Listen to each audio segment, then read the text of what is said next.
ನಮಸ್ಕಾರ ವೀಕ್ಷಕರೇ, ಮತ್ತೊಂದು ವಿಡಿಯೋಗೆ ಸ್ವಾಗತ. ಈಗ ತಾನೇ ಬಿಗ್ ಬಾಸ್ ಅವ್ರದ್ದು ಮತ್ತೊಂದು ಪ್ರೋಮೋ ಬಂದಿದೆ. ಅದ್ರಲ್ಲಿ ಏನಿದೆಯಪ್ಪ ಅಂದ್ರೆ ಜಾನ್ವಿ ಅವರು ಸಿಕ್ಕಾಪಟ್ಟೆ ಅಳ್ತಾ ಇದ್ದಾರೆ. ಹೌದು ವೀಕ್ಷಕರೇ, ಜಾನ್ವಿ ಅವರ ಕಣ್ಣಲ್ಲಿ ಮೊದಲ ಬಾರಿಗೆ ಬಿಗ್ ಬಾಸ್ ಮನೆಯಲ್ಲಿ ನೀರ್ ಬಂದಿದೆ ಅಂತ ಹೇಳ್ಬೋದು. ಅದು ತಮ್ಮ ಕಾರಣದಿಂದಾಗಿನೇ ಬಂದಿದೆ. ಅವ್ರು ಮಾಡಿರುವಂತ ತಪ್ಪು ಅವರಿಗೆ ಅರಿವಾಗ್ತಿದೆಯಾ ಅನ್ನೋದು ಇಲ್ಲಿ ಕ್ವಶನ್ ಆಗಿದೆ. ಅರ್ಥಕ್ಕೊಂದು ಮುಂದೆ ಚೇಂಜ್ ಆದ್ರೆ ಚೆನ್ನಾಗಿರುತ್ತೆ, ಇಲ್ಲ ಇದೇ ರೀತಿ ಹೋದ್ರೆ ಅವರ ಹೆಸರನ್ನ ಅವರು ಹಾಳು ಮಾಡ್ಕೊಳ್ಳೋದ್ರಲ್ಲಿ ಯಾವುದೇ ಡೌಟ್ ಇಲ್ಲ ಅಂತ ಹೇಳ್ಬೋದು. ಯಾಕಪ್ಪ ಅಂದ್ರೆ ಈಗಾಗಲೇ ಅವ್ರ ಹೆಸರಿಗೆ ಕಳಂಕ ಬರ್ತಾ ಇದೆ ಅಂತಾನೆ ಹೇಳ್ಬೋದು. ಯಾರು ಕೇಳಿದ್ರು ಜಾನ್ವಿ ಅವರು ಇಷ್ಟಾನೇ ಆಗ್ತಾ ಇಲ್ಲ ಅಂತ ಹೇಳ್ತಿದ್ದಾರೆ. ಇನ್ನ ಕಮೆಂಟ್ ಸೆಕ್ಷನ್ ಅಲ್ಲಂತೂ ನೋಡಂಗೆ ಇಲ್ಲ, ತುಂಬಾನೇ ನೆಗೆಟಿವ್ ಆಗಿನೇ ಕಮೆಂಟ್ಸ್ ಗಳು ಬರ್ತಾ ಇದಾವೆ. ಬಟ್ ಇದು ತುಂಬಾನೇ ಅವ್ರಿಗೆ ಆಚೆ ಬಂದ್ಮೇಲೆ ಇಂಪ್ಯಾಕ್ಟ್ ಆಗೇ ಆಗುತ್ತೆ ಅಂತ ಹೇಳ್ಬೋದು. ಮತ್ತೆ ಹಾಗೇನೆ ನಾಮಿನೇಟ್ ಏನಾದ್ರು ಆದ್ರೆ ಅವರು ಉಳ್ಕೊಳ್ಳೋದು ಕಷ್ಟ ಅಂತ ಹೇಳ್ಬೋದು. ಯಾಕಪ್ಪ ಅಂದ್ರೆ ಚೂರು ಕೂಡ ಸಪೋರ್ಟರ್ಸ್ ಇಲ್ಲ, ಬರೀ ಅವರು ಎಲಿಮಿನೇಟ್ ಆಗಿ ಆಚೆ ಬರ್ಬೇಕು ಅನ್ನೋದ್ರಲ್ಲೇ ಇದ್ದಾರೆ ಎಲ್ಲ ಜನನು ಅಂತ ಹೇಳ್ಬೋದು.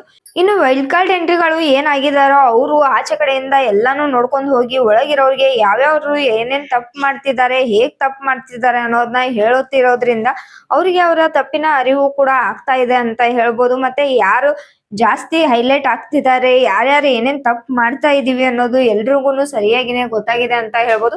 ಯಾಕಪ್ಪ ಅಂದ್ರೆ ನಿನ್ನೆ ಧ್ರುವಂತ್ ಅವರು ಕೂಡ ತುಂಬಾನೇ ಅಳ್ಕೊಂಡು ನನ್ನ ಹೆಸರಿಗೆ ಕಳಂಕ ಬರೋದಾದ್ರೆ, ನಾನು ಕೆಟ್ಟವನಂತ ಬಿಂಬಿಸೋದಾದ್ರೆ ಈ ಶೋನೇ ಬೇಡ ನನಗೆ, ಏನೋ ಒಂದ್ ಕೆಲಸ ಮಾಡ್ಕೊಂಡು ಜೀವನ ಮಾಡ್ತೀನಿ ನಾನು, ಆದ್ರೆ ಈ ರೀತಿ ಕಳಂಕ ಬೇಡ ನನ್ಗೆ, ಬಿಗ್ ಬಾಸ್ಗೆ ಬಂದು ಈ ರೀತಿ ಕಳಂಕ ನಾವು ಹೊತ್ಕೊಂಡು ಹೋಗ್ಬೇಕಾ ನಾನು ಅನ್ನೋ ಅಂತ ಮನಸ್ಥಿತಿಯಲ್ಲಿ ಇದ್ದಾರೆ ಅಂತ ಹೇಳ್ಬೋದು. ಬಟ್ ಅವರು ಕೂಡ ಸುಧಾರಿಸ್ಕೊತಿದ್ದಾರೆ. ಇವಾಗ ಜಾನ್ವಿ ಅವ್ರ ಟೈಮ್ ಬಂದಿದೆ ಅಂತ ಹೇಳ್ಬೋದು. ಇವ್ರಿಗೆ ರಿಷಾ ಅವರು ಬಂದು ಹೇಳ್ತಾರೆ, ವೈಲ್ಡ್ ಕಾರ್ಡ್ ಎಂಟ್ರಿ ಆಗಿರುವಂತ ರಿಷಾ ಅವರು, ನೀವು ಪುಕ್ಕ ತರಾನೇ ಇದ್ರೆ ನಿಮ್ಮ ತನನ ಯಾವಾಗ ತೋರಿಸ್ಕೋತೀರಾ ಅಂತ ಕೇಳ್ತಾ ಇದ್ದಾರೆ. ಇದ್ರಲ್ಲೇನೆ ಅರ್ಥ ಮಾಡ್ಕೋಬಹುದು, ಪುಕ್ಕ ಅಂದ್ರೆ ಅಶ್ವಿನಿ ಗೌಡ ಅವರ ಪುಕ್ಕ ತರ ಇದೀರಾ ಅಂತ ಹೇಳ್ತಿದ್ದಾರೆ. ಅದ್ರ ಜೊತೆಗೆ ಜಾನ್ವಿ ಅವರು ಕಳೆದೇ ಹೋಗಿದ್ದಾರೆ, ನಿಮ್ ತನ ಎಲ್ಲೂ ಕಾಣಿಸ್ತಾ ಇಲ್ಲ ಅಂತ ಬೇರೆ ಹೇಳ್ತಾ ಇದ್ದಾರೆ. ಮೇ ಬಿ ಅವ್ರಿಗೆ ಅವರು ಪರಿಚಯ ಇರ್ಬೋದು, ನೀವು ಹೊರಗಡೆ ಹೇಗಿದ್ರು ಆ ರೀತಿ ಒಳಗಡೆ ಇಲ್ಲ ಅಂತ ಹೇಳ್ತಿದಾರೋ ಏನೋ ಗೊತ್ತಿಲ್ಲ.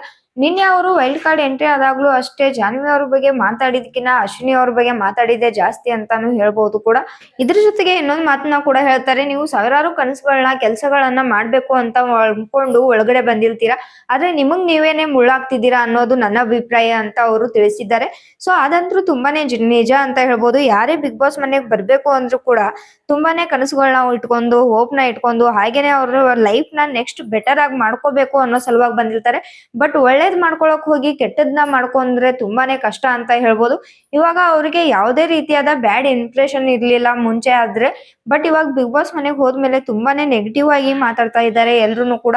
ಸೊ ಅದನ್ನ ತಿಳ್ಕೊಂಡು ಇವರು ಸರಿ ಹೋದ್ರೆ ತುಂಬಾ ಚೆನ್ನಾಗಿರುತ್ತೆ. ಬಟ್ ಇದೇ ರೀತಿ ತಿಳ್ಕೊಂಡ್ಮೇಗೂ ಹೇಳಿದ ಮೇಲೂನು ಅವ್ರಿಗೆ ಏನ್ ತಪ್ಪು ಮಾಡ್ತಿದಾರೆ ಅಂತ ಇಷ್ಟು ಚೆನ್ನಾಗಿ ತಿಳ್ಕೊಂಡ್ ಮೇಲೂನು ಅದೇ ತಪ್ಪನ ಮತ್ತೆ ಮುಂದುವರಿಸಿದ್ರೆ ಯಾರು ಏನು ಮಾಡಕ್ ಆಗಲ್ಲ ಅಂತ ಹೇಳ್ಬೋದು. ಇನ್ನು ಇದಕ್ಕೆ ಅಶ್ವಿನಿ ಗೌಡ ಅವರು ಕೂಡ ಬಂದು ಸಮಾಧಾನನ ಮಾಡ್ತಿದ್ದಾರೆ.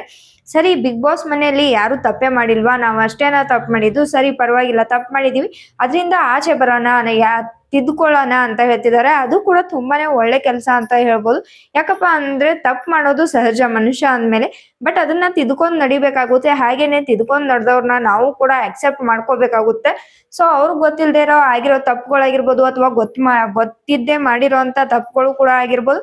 ಸೊ ಅದನ್ನ ಸರಿಪಡಿಸ್ಕೊಂಡು ಹೋದ್ರೆ ಚೆನ್ನಾಗಿರುತ್ತೆ ಅನ್ನೋದು ನನ್ನ ಅಭಿಪ್ರಾಯ. ಇನ್ನು ನೋಡೋಣ ಯಾರ್ಯಾರು ಯಾವ್ಯಾವ ರೀತಿ ತಮ್ಮ ತಪ್ಪುಗಳನ್ನ ತಿದ್ಕೊಂಡು ಮುಂದೆ ಆಟ ಆಡ್ತಾರೋ, ಅಥವಾ ತಿಳಿದು ಬೇಜಾರು ಮಾಡ್ಕೊಂಡು ಮತ್ತೆ ಅದೇ ರೀತಿಯಾಗಿ ಆಟನ ಆಡ್ತಾರ ಅಂತ ನೋಡ್ಬೇಕಾಗಿದೆ. ಇದ್ರ ಬಗ್ಗೆ ನಿಮ್ಮ ಅನಿಸಿಕೆ ಏನು ಅನ್ನೋದನ್ನ ಕಮೆಂಟ್ ಮಾಡಿ ಹೇಳಿ. ಹಾಗೇನೆ ಜಾನ್ವಿ ಅವರ ಬಗ್ಗೆನು ಕಮೆಂಟ್ ಮಾಡಿ ಹೇಳಿ ಅಂತ ಹೇಳ್ತಾ ಈ ವಿಡಿಯೋನ ಇಲ್ಲಿಗೆ ಮುಗಿಸ್ತಾ ಇದ್ದೀನಿ. ಮತ್ತೆ ಸಿಗೋಣ ಮುಂದಿನ ವಿಡಿಯೋದಲ್ಲಿ.